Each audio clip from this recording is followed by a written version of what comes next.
Esta semana vamos a conversar acerca de este fenómeno que sucede en los países subdesarrollados, ¿no? La política está por encima de la economía, o como le hemos puesto este programa, la economía subordinada a la política, ¿no? En las cuales todos los principios económicos se violentan a través de un sistema político que termina siendo pernicioso. Y para esto hemos invitado al ingeniero Richard Hall, gerente general de Logros Factoring. Richard, bienvenido a Tribuna Liberal. Muchas gracias, igualmente. Richard, tu empresa es una empresa que genera facilidades para la empresa, pequeña y mediana empresa, con respecto a financiamiento de corto plazo. Todo este entorno en el cual está viviendo el Ecuador, ¿no? Todo este entorno de políticas públicas, de disminución de precio de petróleo, restricciones a los créditos, ¿cómo evalúan ustedes las políticas que está implementando el presidente Correa, por ejemplo, con el tema de restricciones a las importaciones, ¿no? ¿Qué evaluación le hacen ustedes a este tipo de políticas? Bueno, creo que esto va a generar algún tipo de perjuicio para el mercado ecuatoriano, porque lo que puede dejar una medida que genera fricciones o barreras al comercio es que inmediatamente genera altos precios, un incremento de precios. Las empresas también que se ven afectadas por no poder importar materia prima para su actividad o para poder reexportar, si es que están actividades si están dedicadas al comercio internacional, van a terminar sacando o aumentando las cifras del desempleo. Entonces, consecuencias posibles de una medida como esta, que es coyuntural, o sea que el gobierno la toma dada la situación en la que está, en la que no ha sabido sostener el gasto público, sostener una política monetaria interesantísima para el Ecuador, como es la dolarización.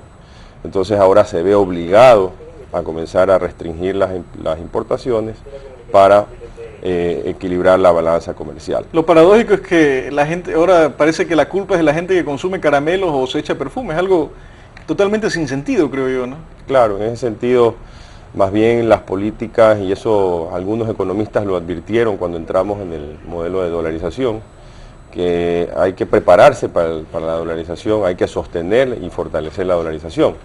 El gasto público de este gobierno ha sido altísimo, acabamos de ver las cifras hace poco en los diarios, estamos hablando de 3.800 millones de dólares, 1.000 millones más que el año anterior.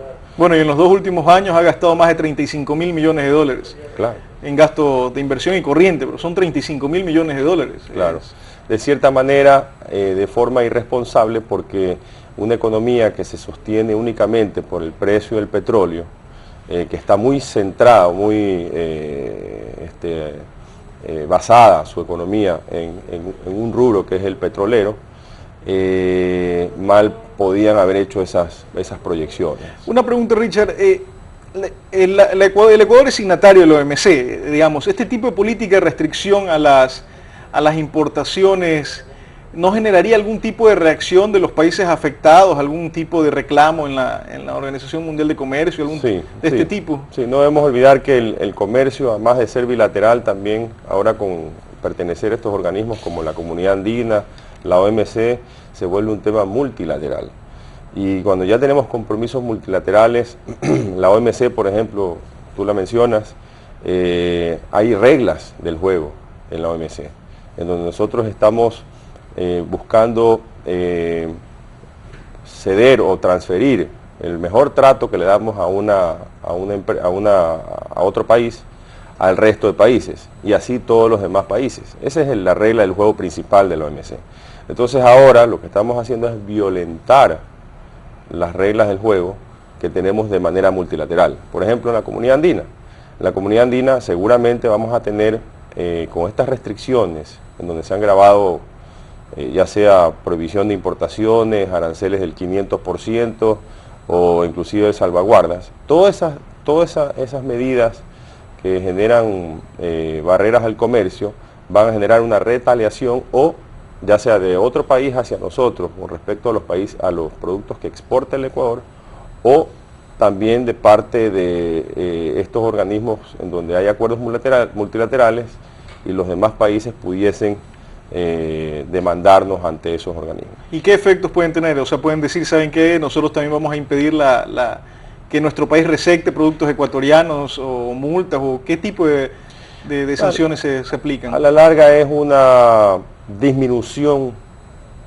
o sea, al final el resultado va a ser una disminución del comercio, una disminución de la actividad comercial del Ecuador o un aislamiento del Ecuador frente a los demás países, porque si tenemos menos medidas restrictivas y menos barreras al comercio, vamos a estar más integrados en estos organismos y vamos a estar haciendo más negocios con nuestros principales socios comerciales.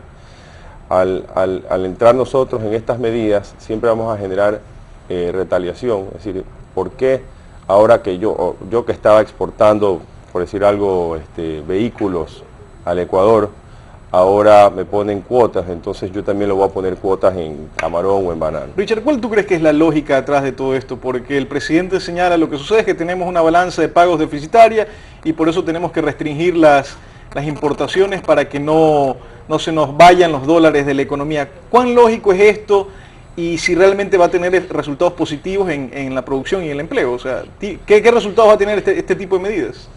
Es decir, yo lo veo como una medida de muy corto plazo, reactiva, más que nada ante la disminución del precio del petróleo, los problemas de caja fiscal. Entonces, tratar de sostener la dolarización, pero un poco como una medida más reactiva de último momento, en lugar de haber planificado y programado, por ejemplo, fortalecer las exportaciones. Es decir, hacer un programa en donde se busque diversificar las exportaciones, no depender únicamente del petróleo como una fuente de ingresos para el país. Me parece que lo que ha sacado el gobierno con respecto a la minería es bueno, porque es otra fuente importante de ingresos que podría recibir el fisco. Claro que eso no es en el corto plazo.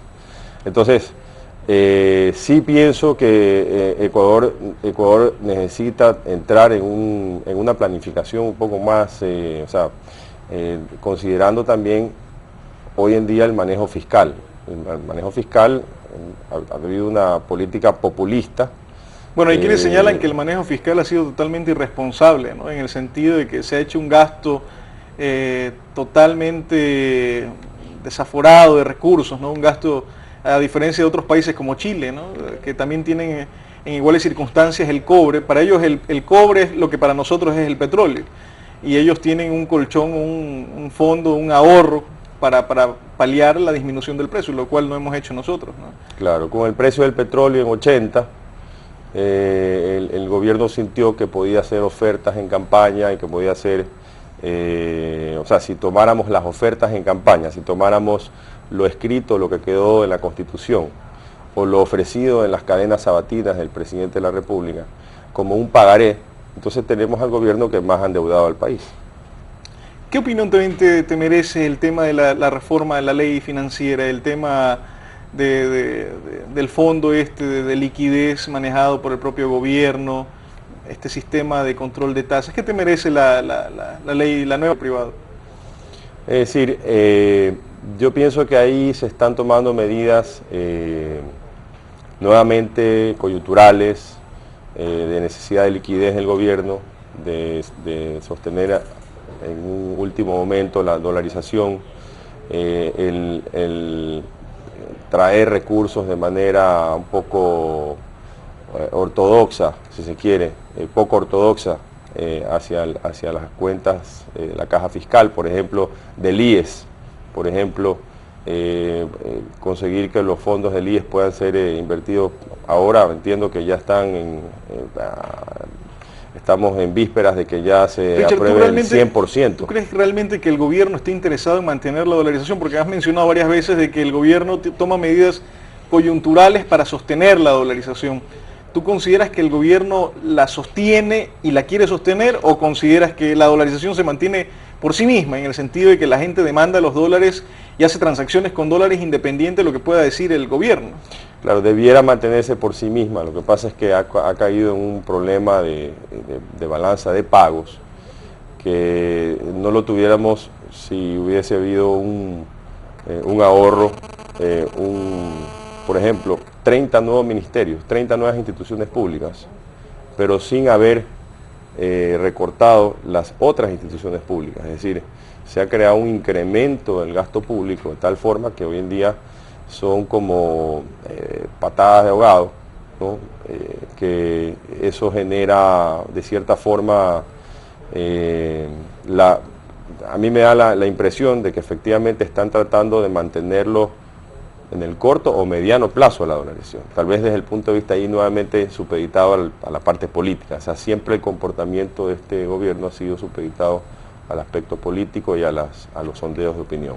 Richard, tú tienes mucha experiencia en el tema de atracción de inversiones, estuviste mucho tiempo en la Corpey trabajando en ese tema. Yo creo que tú de primera mano sabes lo que los inversionistas extranjeros necesitan.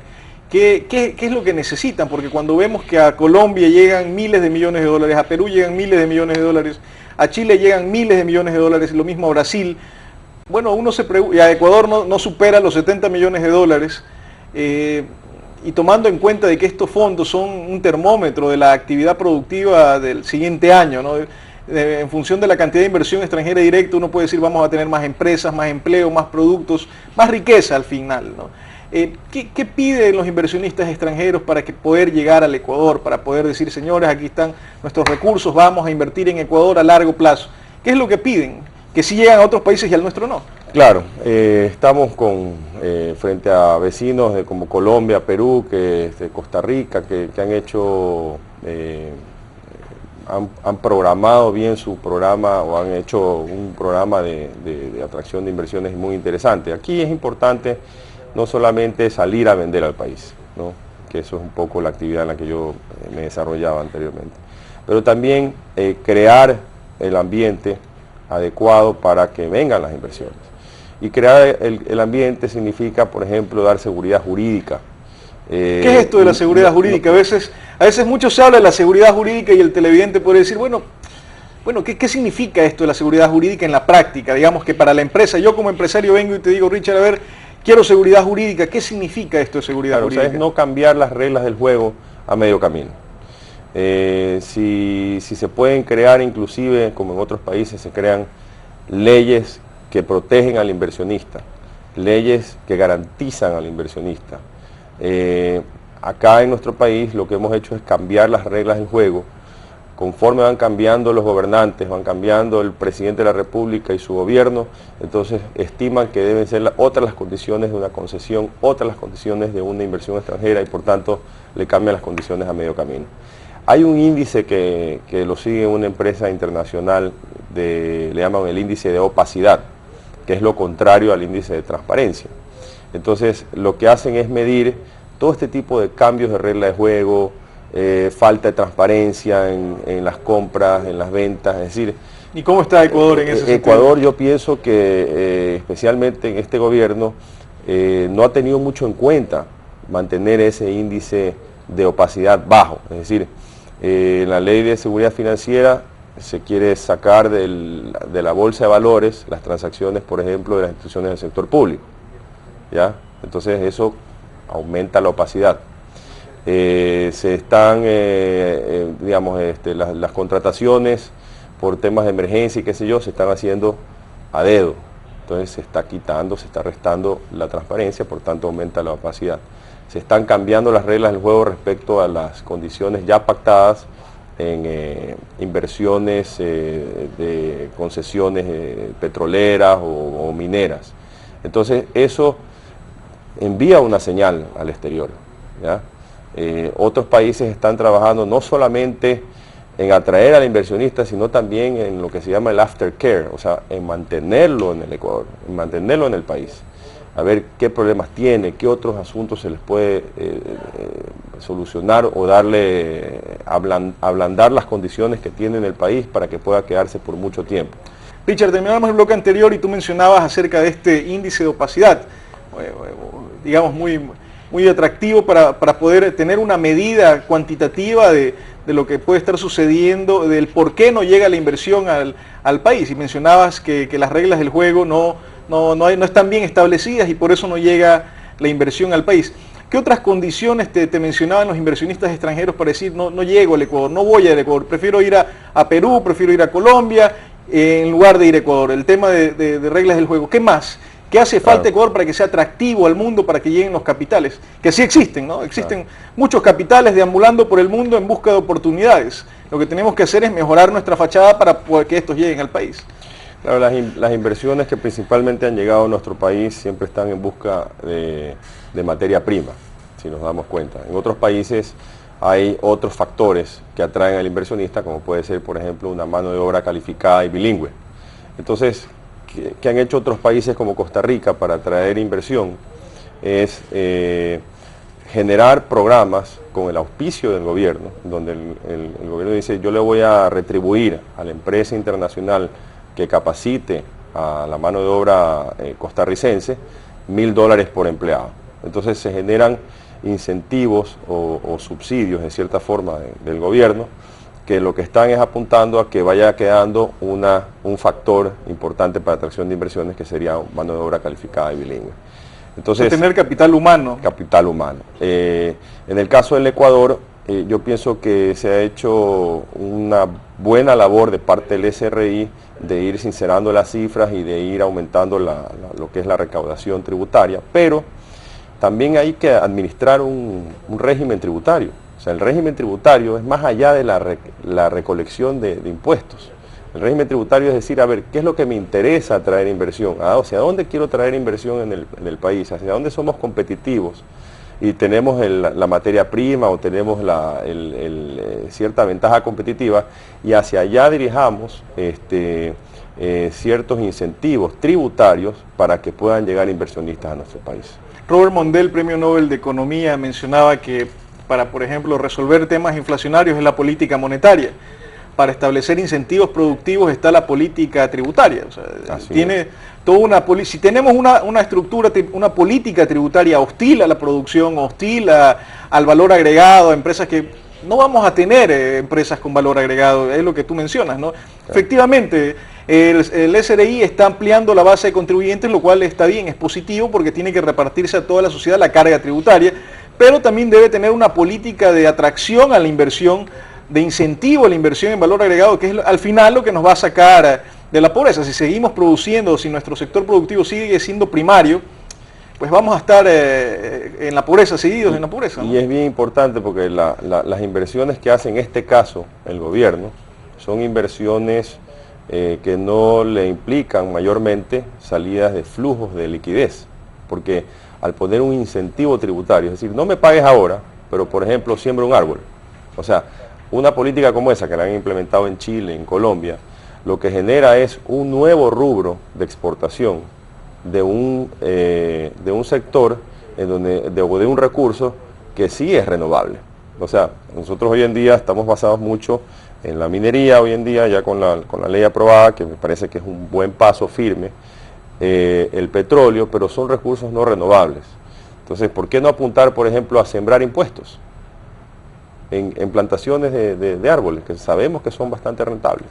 O sembrar capacidad en los ecuatorianos, ¿no? De dar incentivos para decir, a ver, señores, capaciten a su gente y vamos a tener ecuatorianos más capacitados. Hace poco veía un estudio en el cual señalaba de que a pesar de que si viene gran cantidad de tecnología de punta al Ecuador, muy difícilmente podía ser asimilada esta tecnología porque la gente no está lo suficientemente capacitada para poder asimilar esta tecnología.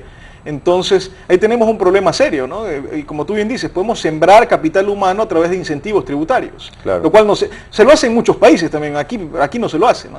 Sí, yo pienso que ahí también los países que han sido más exitosos han sabido, el gobierno, juntarse con el sector privado, o sea, generar alianzas público-privadas o políticas en donde participa el sector privado, pero no con el fin de que el sector privado se autorregule o que tenga un conflicto de interés, sino buscar qué es lo que necesita el sector privado y cumplir un rol más de facilitador del sector público para generar estas políticas que necesita el país. Richard, y cuando los gobiernos se vuelven, en lugar de facilitadores, estorbadores o son un problema para la producción, siempre surgen válvulas de escape, ¿no? Productos financieros, y en ese sentido ustedes como factoring es una válvula de escape del sector productivo y de la pequeña y mediana empresa para adquirir o tener una herramienta de financiamiento.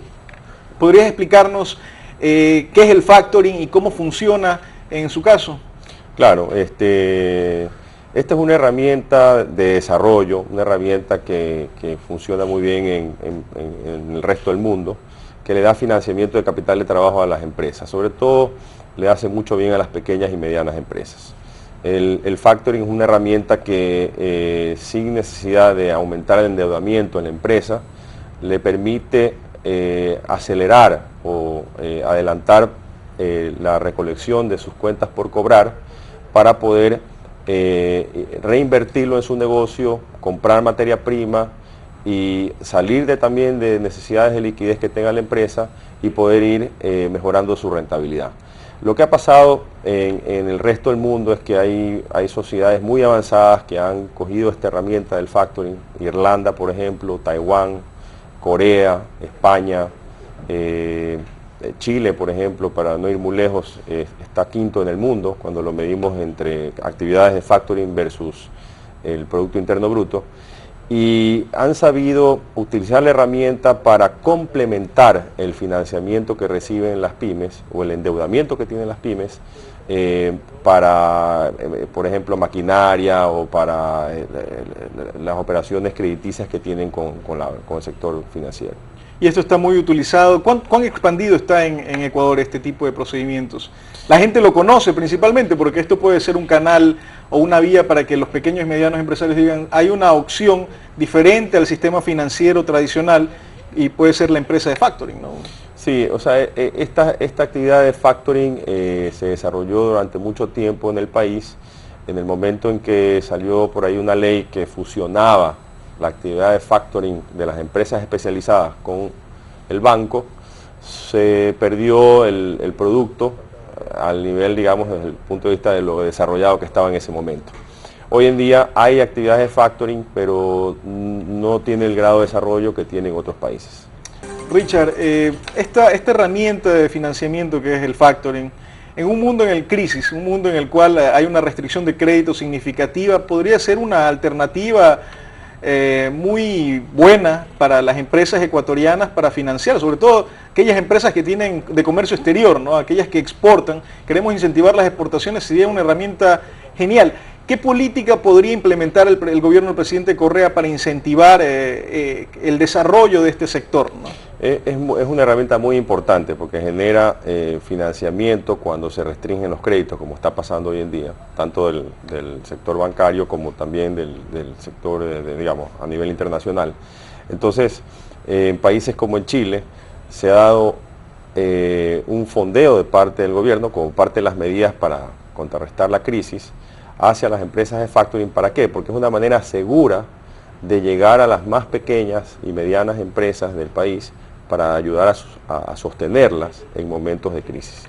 ¿Y esta medida podría tomarla el gobierno del presidente Correa? ¿Tú crees que podría? ¿Cuál es el tamaño del mercado del factoring en el Ecuador? Sí, yo estoy viendo que lo está tomando porque, por ejemplo, la CFN ha sacado un programa de factoring, un programa que lo llaman Credifactura.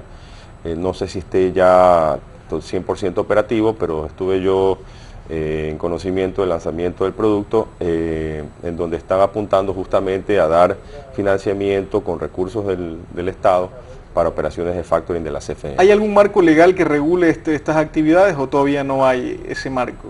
Bueno, hoy en día está regulado, hay una nueva ley que va a salir que me parece positiva porque está estableciendo la factura como un título ejecutivo que facilita las actividades de factoring, porque hoy en día tenemos que, con la ley actual, tenemos que respaldarnos con un pagaré y tomar ciertas medidas de cuidar la operación, ¿no? Pero con leyes como las que están en Colombia y en otros países en donde ya la ponen como la factura como un título ejecutivo, inclusive la llevan a bolsa, a la factura, o también la desmaterializan para que haya factoring electrónico.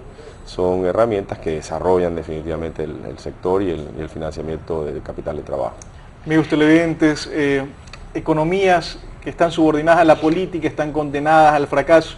Hemos visto cómo el ingeniero Richard Hall nos ha propuesto alternativas creativas que se están dando en todo el mundo, que las puede aplicar también el gobierno del presidente Correa para ayudar al sector productivo, sobre todo en un entorno de crisis, de restricción de créditos, ¿no? Entonces, ese tipo de medidas de sentido común, de sentido de lógica económica, son las que deberíamos aplicar en el país, porque en estos tiempos en los cuales la contracción se va a sentir en el sector real, que es la producción, el empleo y el bienestar, debemos eliminar la demagogia política y aplicar todo lo que la ciencia económica nos enseña, ¿no?